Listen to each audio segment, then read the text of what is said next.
Welcome back, Tasty Nation. Thanks for tuning in. My name is Mike. This is Ryan. This is Everyday Trader. Ryan, thanks again for coming on. Mike, as always, thank you for having me on the show. We're wearing different shirts today. I don't know what's up. We pulled it off, though still some similarities. Yeah.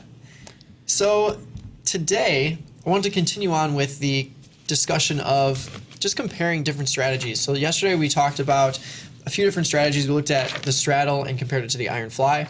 And today, I know you're a big fan of ratio spreads and broken wing butterflies in some situations, but I wanted to compare the two and really show everyone why we might use one over the other, why one might trump the other in certain scenarios and for certain reasons. Yes, sir. And kind of just break it down completely. Alrighty. So when we're looking at broken wing butterflies and ratio spreads, we have to make a decision between one or the other. We can't trade both at the same time unless you have one in different underlyings. But we are going to really break down why we might choose one over the other. So we'll start with a ratio spread, which is really just looking at buying an out-of-the-money option and selling two that are further out of the money and routing this for a credit. So we're always looking to route it for a credit so that we can have a larger area of success. So it doesn't matter whether we're using puts or calls. We're going to be looking at puts in the visual example, but just breaking down a ratio spread.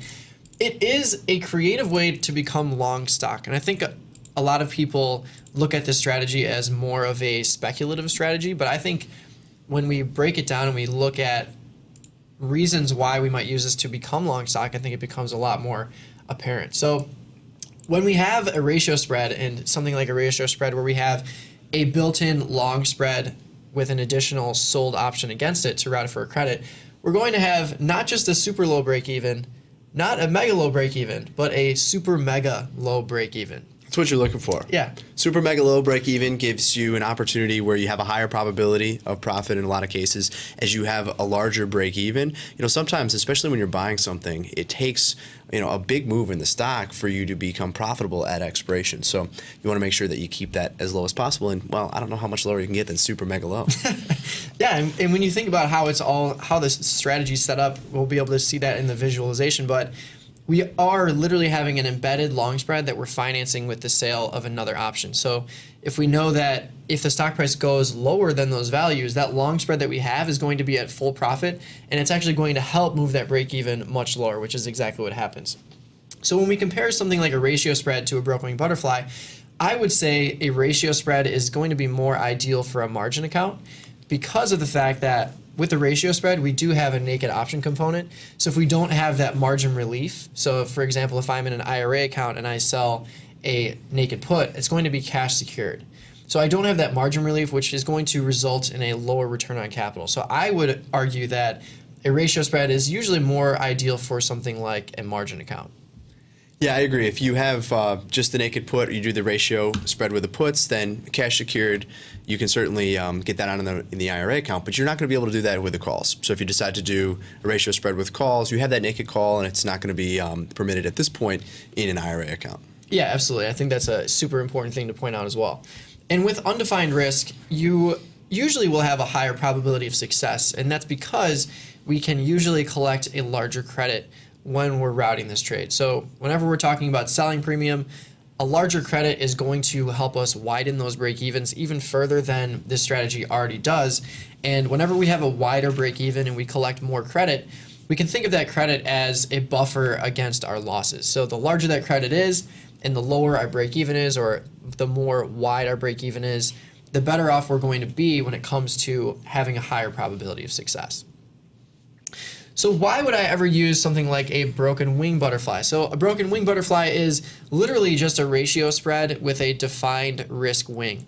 So how we would set this up is it would be out of the money just like a ratio spread, and normally what's going to happen is we're going to break the wing on the spread that's further out of the money. So if you imagine a long put spread that's out of the money, financed by a short put spread where the short strikes share the same strike, but the short put spread is wider than the long put spread, that's the scenario where you're going to be able to route this for a credit and ultimately give you a defined risk alternative to something like a ratio spread. Yeah, and I think the thing to pay attention to here, because it can sometimes be confusing, you are routing this trade for a credit. and you're going to be buying the spread, which is kind of weird. So you associate purchasing something with paying a debit. Here, most times, because you're looking for high implied volatility, you're going to be able to finance more of those wings or the cost of those wings with the larger credit due to the high implied volatility at the money options. So you're going to be able to do this for almost nothing or a credit, but you're also going to sell out of this position, which results in a credit too. So you have a credit at the beginning and a credit at the end, and that can sometimes get confusing, but that's how the broken wing butterfly works. Yeah, definitely. It's one of the more interesting scenarios and strategies. I think it's probably one of the most complex, especially for people that are new to the options trading space, because when we learn about selling options, we know that when we sell it to open, we have to buy it to close out the trade. But the way that this strategy is set up, we can actually route it for credit to open, even though we're getting long that strategy. But since we have that long spread component, we have to, and we can sell out of it again to get that max profitability. So we'll walk through it in the visual, but why might I choose something like a broken wing butterfly? Well, for me, I like to think of it as more of a speculative strategy, because if we think about the stock price blowing through our short strikes, with a ratio spread, it can go as far as it can, and we're always going to be left with that short option, in this example, a short put, to help us become long stock. But in this strategy, where we have a defined risk spread, if the stock price goes below the short option and the long option, we're actually going to be left with no stock. So we would just be left with a max loss at that point. But there is a reason why a broken wing butterfly might be more ideal, and I think that is something for a smaller account. So with a ratio spread, you have the ability to have a higher probability of success, but with a broken wing butterfly, it's a way to get into larger markets, like maybe let's say your SPYs or your Apples or Googles. Even if you only have a $10,000 account or maybe even less, you have the ability to get into a strategy like this with defining your risk and basically creating your risk parameters as opposed to having it margin. Yeah, the important thing to remember here is that it is a defined risk trade. So when you look at what that max profit is against that max loss and so on, your margin requirement is typically going to be, just that potential max loss. So in a lot of cases, you can get a trade where maybe the most that you can lose is $100 or $200, not that large compared to something like that ratio spread where you could get a fairly large margin requirement up in the thousands of dollars. Yeah, definitely. And that brings us to the next point. So return on capital efficiency. The broken wing butterfly is definitely going to be a strategy that we can manipulate to make a much higher return on capital. So in a lot of situations, in the past few broken wing butterflies that I've set up, I've been between a 1-to-1 risk to reward to maybe a 2-to-1 risk reward. But usually we can route it, especially in high volatility environments, we can route it for a 1-to-1 where I'm risking maybe $200, but my max profit could also be $200 if we pin that strike. I agree, and those are the setups that you're always looking for. Yeah, definitely. And just like Ryan said with the ratio spread with calls, how we can't do that in an IRA, we can do a broken wing butterfly with calls in an IRA because we are going to define the risk to the upside, so it does make that IRA eligible. But let's break it down visually. I think this is always going to help when we see exactly what the implications are of defining our risk. So the top image here is the ratio spread, and the bottom one here is the broken wing butterfly. So let's imagine that the stock price is somewhere to the right of these put options. So we would be routing this out of the money, and again, we basically have a long put spread that is financed by another short put. So if we route this for a credit, all these options can expire out of the money, leaving us with profitability to the upside, which is where you see this straight line here, because when we route it for a credit, that's the maximum amount we can profit by if it stays out of the money. But as you can see, when the spread actually moves in the money, as long as it stays right near our short strike, we're going to have a short option that would expire out of the money if it expires right on that strike, but we have a long option spread that's going to expire at full profit. So this is where we're talking about routing this thing for a credit, but then also being able to close out of the long spread for an additional credit. Yeah, when you look at something that has high implied volatility, Mike, I think Netflix is probably a great example because that has earnings today. You can set up these types of trades where you get a decent credit because you had that additional put option there. Now, certainly you're taking on that undefined risk or that large risk to the downside, but if it moves higher, you're right, you still make the amount of the credit that you receive, but you can make that max profit if it's not necessarily as bullish as maybe you thought it would be, and it comes right down to where those short puts are, where that short put strike is. You can see there clearly on the visual, that's where your max profit is. The other thing that's nice about this is that you have a decent break even below your short put strike as well, because you have that embedded long put plus the credit that you receive for your trade. So that's why you're looking for something with high implied volatility here.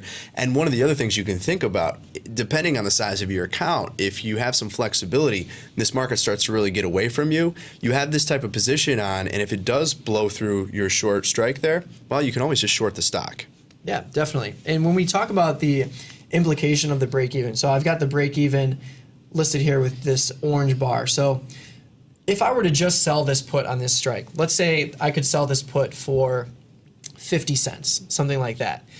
My break even is only going to be 50 cents below that strike. But if I have a $2 wide spread here and I'm able to route this for a credit, if the stock price goes below this level, I'm actually taking the credit from this strike, moving my break even by that much, but I'm also taking this $2 wide spread and moving it even further. So that's where we get that reduced break even, and that's why we get that super mega low break even that we're always looking for. So what's the implication if we buy a long put to define our risk? Well, first of all, we have to remember that we're buying that option, so the credit that we received is going to be much smaller. So if we take a look at the credit level here, it's going to be much smaller in the broker wing butterfly, but also because of that, our max profit is going to be much lower. Even if this is still a $2 wide spread, if we're only collecting 10 cents on this one compared to 70 cents on this one or 60 cents on this one, the max profitability is going to be lower because we're not collecting as much of a credit. And also because we're collecting a lower credit, our break even is going to be just a bit higher than the ratio spread. So we're still going to have that nice break even protection to the downside because of the long spread that's embedded here. But since we're collecting a lower amount of credit, our break even is going to be hurt just a little bit. Yeah, I think when you look at both of these strategies here and you have the visualization that you do up on the screen, certainly slightly different, but they can both benefit you in the way that if you see a move to the upside, if you're using the puts here, you're going to make money. If the stock stays right where it is, you have somewhat of a neutral move, you're going to make money, but you can also make money here if it moves down a little bit as well. It can be a little wrong or incorrect in your assumption and still make out okay with both of these strategies.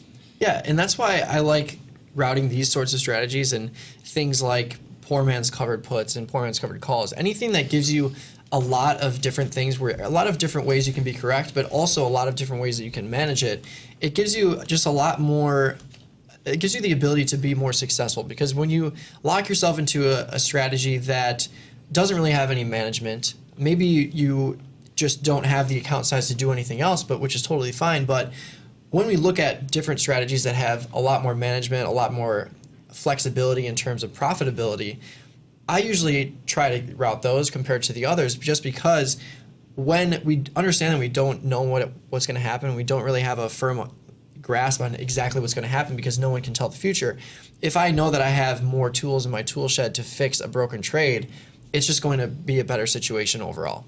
So when you're looking at the ratio spread, and you can approach this a variety of different ways, that's what's kind of interesting about this, and you probably picking up on the fact that I'm talking about it one way, Mike's talking about it in a slightly different way. You can look at this, the ratio spread. We said not as speculative in the sense that you're going to buy the stock, you're looking as a way to acquire the stock. I might look at it as a more speculative position where maybe we're looking for a big move to the upside. IV is there, so we put on this type of trade. Are you typically going in here and saying, I think this is a good way to pick up stock at a much lower price, reduce cost basis, or do you tend to look for those high IV situations where you you want to remove the risk to one side of the trade but make a lot of money if you have a somewhat neutral movement? Yeah, I think for me it's a little mixture of both. So Sure. I would say, depending on the exact underlying we're looking at, you could use it either way. You can think about it either way. But I would say that when we're looking at high IV environments, I would probably look at it as more of a speculative play, just because you can probably get a much larger credit for movements to the upside. But for lower volatility environments, it's a way to give yourself a better return on capital, especially when we can't collect a high premium for just selling the put. having this embedded long spread, especially when the stock price does move your way, gives you a way to actually be a lot more profitable than you normally would by just selling premium in a low vol environment. For sure. You can also look at that ratio spread as a way to potentially hedge a stock position. You think about this more in terms of something that's already had a large move to the downside. So there's likely some premium in the puts, and maybe you're thinking, the downside movement is over here. I think it's likely to see a bounce, though it could obviously still move lower. So maybe you want to protect a certain percentage of a continued downward move. You think about something that maybe even has a low price. So you could come in here and potentially set up that ratio spread where the embedded long put spread there, if it does get down to those short put strikes, offsets. And again, if you own the stock already, it offsets a good chunk of that downside move. You might find that the profits from that ratio spread are equivalent to 10 to 15% of a downward move in the stock. So you can look at it in some cases as a hedging strategy, though you are taking more risk. So I tend to look for stocks that are low priced or have come down significantly already. Good example of that right now, though you might not have the volatility, is something like UNG. Yeah, definitely. I love that you brought that up. And comparing it to a downward move of 10 to 15% and a way to completely hedge that is a pretty amazing way to just use a simple strategy like that to hedge a long stock position. So I love it.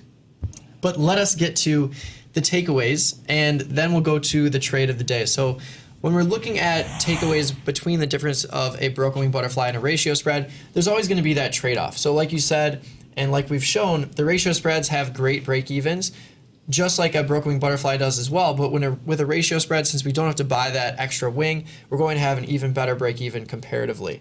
But with a broken wing butterfly, it can be IRA eligible when we're using calls, and it can also offer a higher potential return on capital because we're reducing the overall margin required, and that's especially true in cash secured accounts like an IRA. And for the trade today, of course, I wanted to play Netflix earnings, so decided to do that. Didn't decide to do a broken wing butterfly or ratio spread just because I feel like Netflix can move. So I would rather have a nice profitable range. So I'm going to go with a chicken iron condor. So I'm looking at a chicken iron condor for expiration of this week and this Friday. And I'm looking at the 120 and 140 short options and then defining the risk with the 115 and the 145 long options. And I'm able to collect about 45% of the width of the spread. So I was looking at a trade price of $220, which means my max loss is just $5 less that, which is $280. And my max profit, of course, is going to be $220, which is the credit received. So I really like chicken iron condors, especially for earnings in high flyers that can move a lot, just because when I'm collecting almost half the width, I'm going to put myself at a lot less risk. So if I were only collecting $1.50, I would be risking $3.50 on this trade, and if Netflix moves 2 standard deviations or 3 standard deviations, I'm going to be in a much worse scenario than if it stays within the expected range. I agree, Mike. I wouldn't set this up where I'm collecting $1 and risking $4. You have 220 against 280. That's a good risk reward profile. Beautiful. Thanks so much for tuning in, Brian. Thanks again for coming on. Thank you. Stay tuned. We've got Jim and Brittany coming up for Where Do I Start 101. And if I get filled on this trade, I'll definitely throw it on social media as well as the Tastyworks follow page. Thanks again. We'll see you tomorrow.